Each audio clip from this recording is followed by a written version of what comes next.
Alhamdulillahirabbil alamin. Assalatu wassalamu ala asrofil mursalin Sayyidina wa maulana Muhammadin wa ala alihi wa ashabihi ajma'in. Bismillahirrahmanirrahim. Wa kana ibnu Umar yaqulu.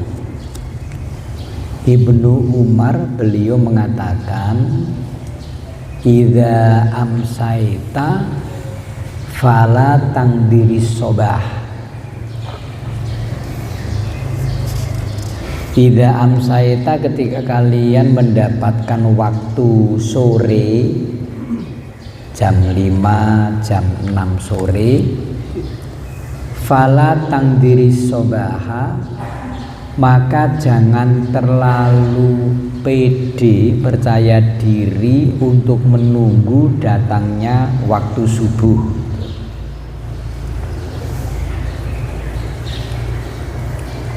Jangan terlalu yakin bahwa besok subuh itu masih hidup. Supaya kalian lebih bertawakal. Farubama kanal mautu akrobu minhu. Farubama, maka bisa jadi kana ono opo al mautu mati akrobu luweh perek minhu marang wong. Jadi bisa jadi kematian itu datang sebelum subuh. Jadi jangan terlalu yakin itu ya, supaya kita ini bersandar kepada Allah semakin kenceng, semakin yakin. Demikian juga wa idza asbahta, apabila kalian mendapatkan waktu subuh seperti sekarang ini, fala tangdiril masa'a, jangan terlalu pede bahwa akan bisa menunggu waktu sore nanti ya, supaya ketawakalan kita ini lebih dekat kepada Allah. Terkadang kita ini keladu ya, terlalu pede ya. Seperti saya sendiri juga bikin jadwal kegiatan. Nanti September begini, Oktober begini ya. Ketika nyusun kegiatan setahun yang akan datang, 2 tahun yang akan datang, itu harus selalu ada terbayang, moga-moga pada saat itu kita masih ada. Jadi jangan kita kemudian mengesampingkan Tuhan. Wahud min sihatika lima rodika. Manfaatkanlah kondisi sehatmu itu untuk mempersiapkan kalau tiba-tiba datang sakit. Wa min hayatika, dan manfaatkanlah hidupmu itu limautika, untuk mempersiapkan ketika nanti kematianmu itu tiba. Faghtanim solihal amali fisihah, manfaatkanlah semaksimal mungkin untuk amalan-amalan yang baik fisihati, ketika masih dalam keadaan sehat, qoblal marodi, sebelum sakit, fil hayati, ketika masih hidup.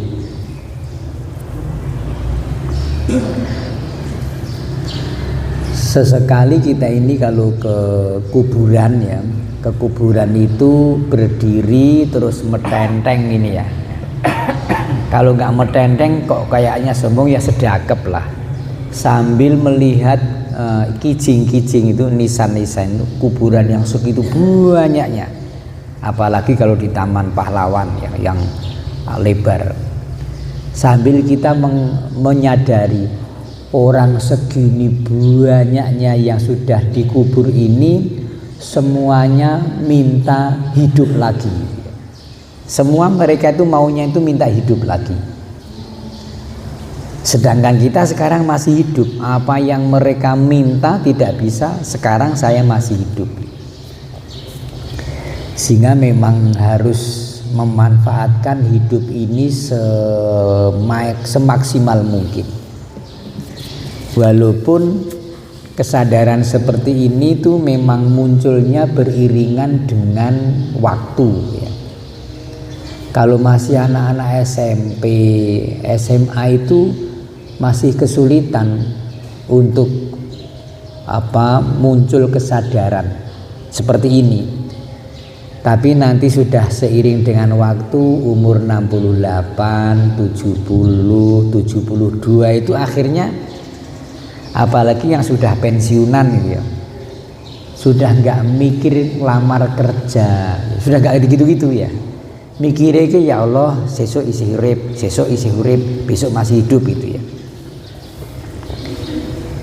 Sehingga ketika masih hidup itu maksimalkan mumpung kita ini belum mati ya. Mumpung kita ini belum mati.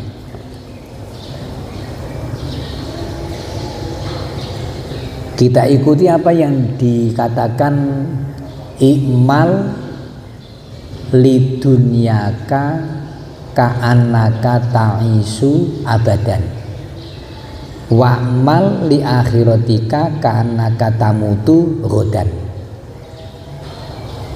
Beraktivitaslah untuk urusan duniamu seolah-olah kamu itu masih hidup lama.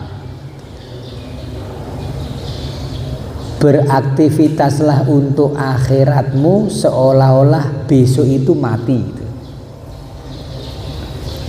Ini kita luruskan cara memahaminya.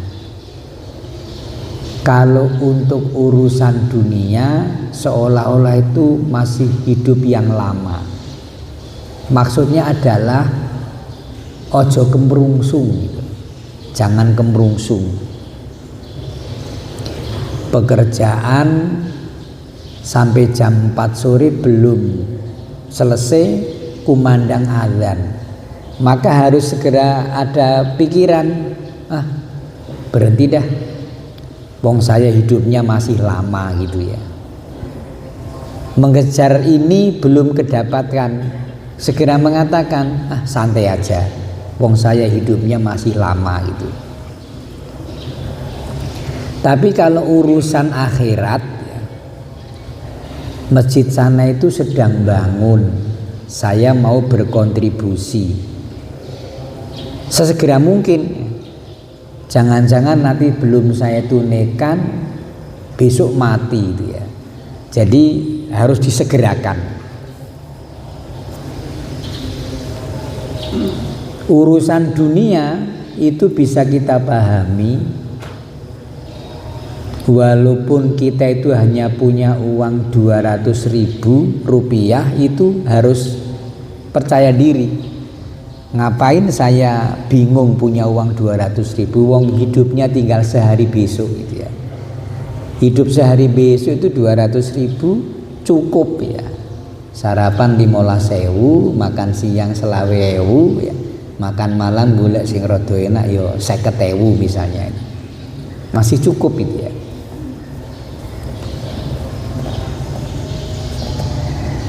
Ani bin Abbasin radhiyallahu anhuma anin Nabi sallallahu alaihi wasallam qala nikmatani maghbunun. Ada dua jenis kenikmatan yang kata Rasulullah itu maghbun. Ghobina itu artinya lalai, melupakan, lalai. Jadi kalau maghbun itu artinya terlalaikan, tidak kepikir gitu ya. Orang ngeh ya, tidak ngeh ya. Ada dua jenis kenikmatan yang banyak orang itu tidak ngeh ya, melalaikan. Fihima, dalam dua jenis kenikmatan itu siapa? Katsirun minan nas, kata Rasulullah, sebagian orang itu melalaikan dua jenis kenikmatan, tidak mikir. as-sihhatu wal faragh. Dua jenis kenikmatan yang sering nggak terpikir, sering terlalaikan itu adalah nomor satu kondisi badan sehat, wal faraghu yang kedua longgar waktu. Ya. Badan sehat dan longgar waktu. Waktunya longgar tapi tidak segera dimanfaatkan, tahu-tahu nanti waktunya habis gitu ya. Tahu-tahu waktunya habis.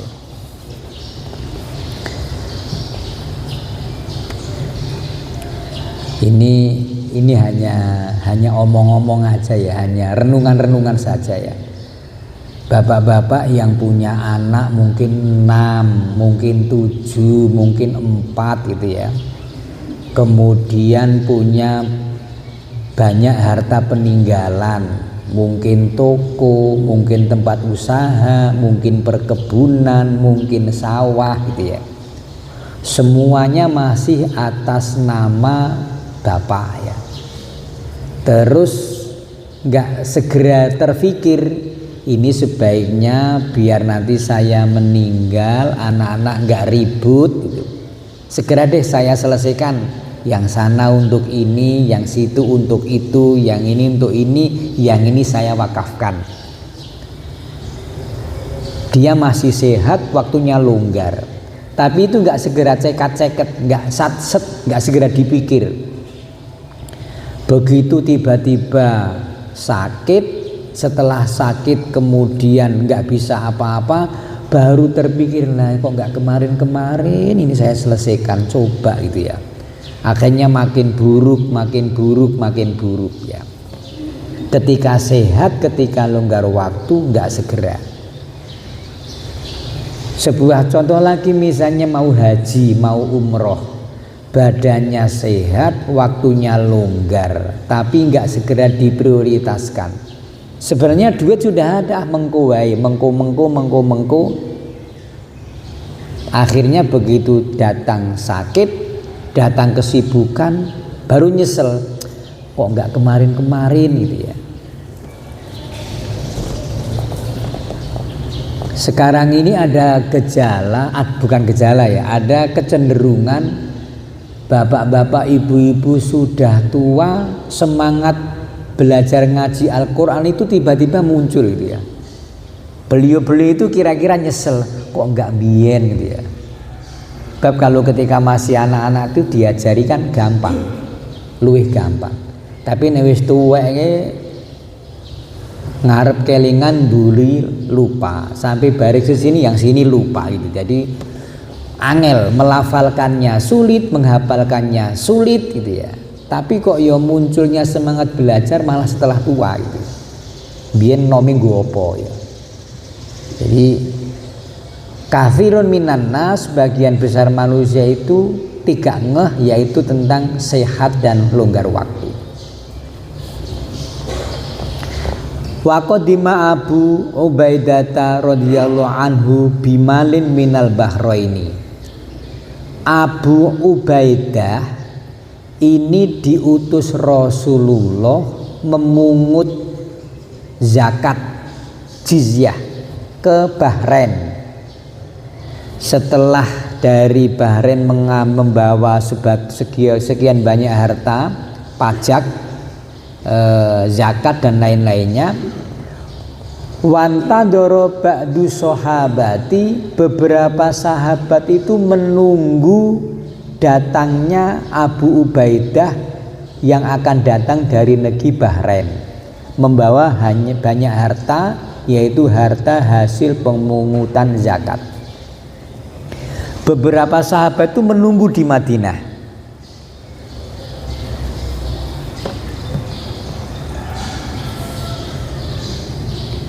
Rasulullah mengetahui kalau para sahabat itu menunggu karena ingin mendapatkan bagian zakat yang diambil dari negeri Bahrain. Faqala Rasulullah lahum, maka Rasulullah kemudian bersabda kepada para sahabat yang sudah gerombol nunggu datangnya Abu Ubaidah ini. Apa kata Rasulullah? wallahi mal faqra akhsha alaikum, wallahi demi Allah, mal faqra bukan kefakiran, bukan kemiskinan, bukan kefakiran, akhsha alaikum yang aku khawatirkan terhadap kamu sekalian. Saya sama sekali, kata Rasulullah, tidak khawatir kalian itu akan miskin. Walakinni ahsa alaikum, tetapi yang aku khawatirkan kepada kalian adalah antub satot dunia, ketika dunia itu nanti dibeber, dilonggarkan, digelar alaikum kepada kamu sekalian, kama busitot alam mangkana qablakum, kama busitot sebagaimana pernah digelar kemudahan mendapatkan harta itu alam mangkana qablahum kepada orang-orang sebelum kalian. Setelah itu fatanafasuha, lalu kalian berlomba-lomba ingin mendapatkan dunia sebanyak-banyaknya. Kama tanafasuha, sebagaimana orang-orang tempo dulu itu berlomba-lomba untuk menjadi orang kaya. Waduhlikakum, akhirnya semangat berlomba-lomba menjadi orang kaya itu menghancurkan kamu sekalian. Kama ahlakathum, sebagaimana orang terdahulu dihancurkan karena berlomba-lomba urusan dunia. Jadi ini mumpung kita belum jadi orang kaya raya ya, atau beberapa bapak sudah punya pengalaman jadi orang kaya raya ya, jangan sampai kita ini masuk kepada suasana berlomba-lomba mencari dunia. Dia lupa terhadap kebutuhan pokok manusia. Sesungguhnya ya, ini mungkin juga akan ada yang bilang, lah ya ini kan dalilnya orang melarat gitu ya. Tapi memang begitulah Rasulullah menyebutkan ya. Karena Rasulullah sendiri meninggal dunia juga tidak dalam keadaan orang yang kaya. Orang kaya itu harus selalu ingat kebutuhan pokok manusia itu, yaitu ada dalam surat Al-Quraisy itu ya, falyabudu robba hadzal bait alladzi at'amahum min ju', terus wa amanahum min khauf. Falyabudu robba hadzal bait, hendaknya mereka menyembah ibadah kepada Allah. Jadi kebutuhan pokok itu adalah ibadah. Di mana saja asal kita ini sudah bisa ibadah, maka kebutuhan elitnya itu sudah terpenuhi. Kebutuhan pokoknya itu ibadah. Karena nanti yang akan menjadi orang paling bahagia adalah orang yang semasa hidup itu bisa sujud ya. Sujud ini mahal harganya. Karena nanti ya ini bocoran ya, ini bocoran. Di padang mahsyar itu nanti pemeriksaannya tidak lama, tidak sesulit badan pemeriksa keuangan BPK memeriksa instansi lama gitu ya. Enggak sampai seperempat hari itu sudah selesai orang sedunia itu, karena caranya milah itu gampang. Sret, yang wajahnya cemerlang bekas wudhu langsung ngumpul di sini ya.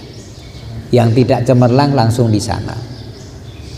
Cara yang kedua, semuanya disuruh sujud. Yang disuruh sujud gelewang, ya sudah minggir. Ya, yang bisa sujud dengan baik, yang wajahnya cemerlang sudah langsung kelompok sana. Selesai gitu ya. Itu akan cepat selesai. Sehingga kebutuhan elit yang pertama itu adalah bisa ibadah. Falyabudu robba hadzal bait. Alladzi at'amahum minju, Allah yang membebaskan manusia dari kelaparan.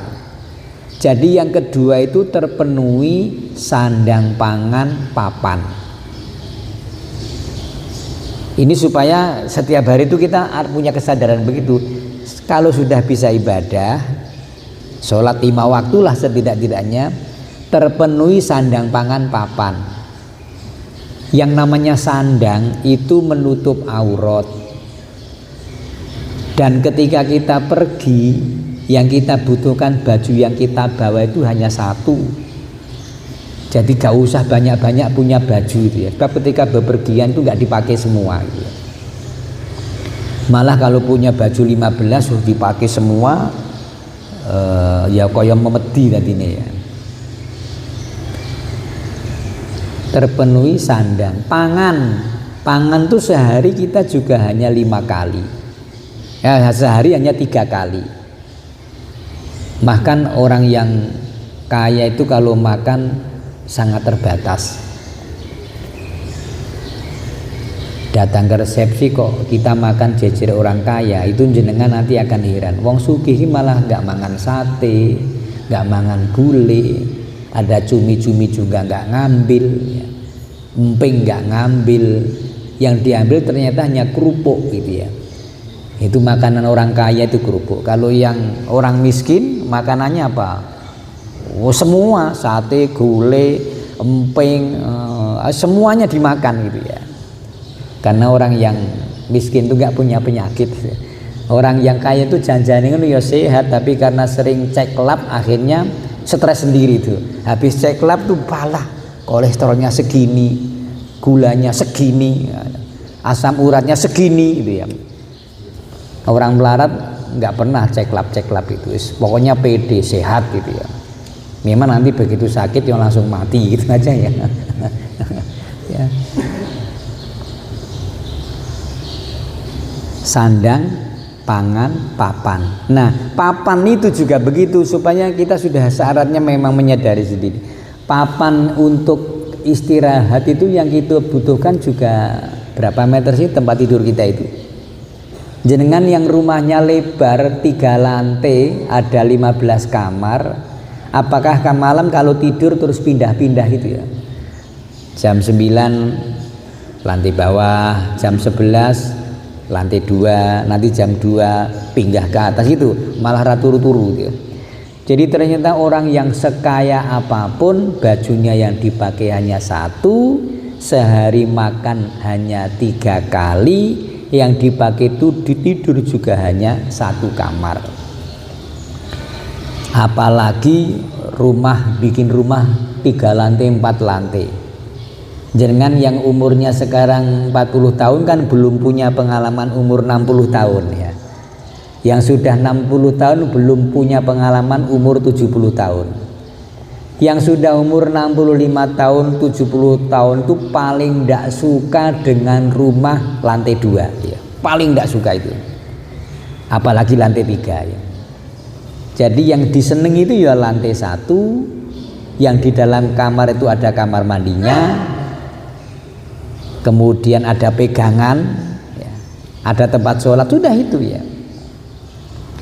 Jadi yang Rasulullah khawatirkan itu adalah nanti kalian berlomba-lomba kemudian lupa dengan kebutuhan dasar.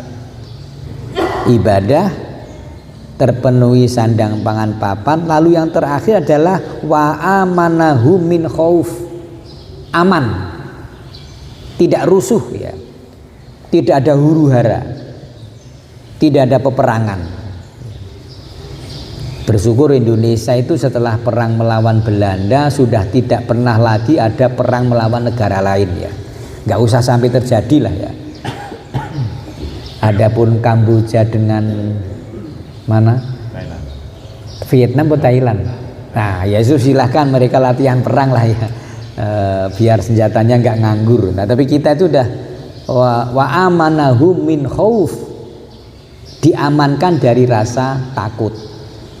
Dan kita bersyukur di Indonesia apalagi di Bali itu aman ya. Saya kalau berangkat kuliah subuh itu di sepanjang jalan banyak mobil-mobil mewah itu parkirnya di pinggir jalan. Yang punya mobil itu bisa beli mobil tapi nggak bisa beli kandang mobil gitu. Tapi kalau sapi banyak yang punya kandang sapi tapi nggak bisa beli sapinya gitu. Jadi kebunnya nganggur. Jadi mobil-mobil tretek eret-eret di pinggir jalan itu juga aman ya. Motor di depan rumah yo aman ya. Jadi sudah terpenuhi ya. Jadi kembali kepada kebutuhan pokok kita. Yang terakhir, innad dunya khulwatun khodiratun. Bahwa dunia ini memang terasa manis dan hijau. Yang namanya dunia itu manis dan hijau. Ngepingini ya, ngepingini. Namanya dunia itu mesti ngepingini. Maka yang terpenting adalah bagaimana kita ini tidak tertipu oleh dunia. Jadi orang kaya boleh, tetapi orang kaya yang bersodakoh. Karena kalau jadi orang kaya itu sodakoh lebih gampang ya. Tapi jangan sampai jadi orang kaya semangat menumpuk terus sementara orang lain itu nggak kebagian ya. Orang yang punya harta banyak, sawahnya lebar ya, usahanya banyak, itu kebutuhannya apa tuh sebenarnya itu ya. Wong kebutuhannya tadi itu bisa ibadah, terpenuhi sandang pangan papan, kemudian aman. Jadi Bapak Saudara sekalian, ini yang kita baca pada pagi ini, sebuah kesempatan untuk menyadarkan diri kita masing-masing. Kita bermohon kiranya Allah senantiasa memberikan yang terbaik. Wassalamualaikum warahmatullahi wabarakatuh.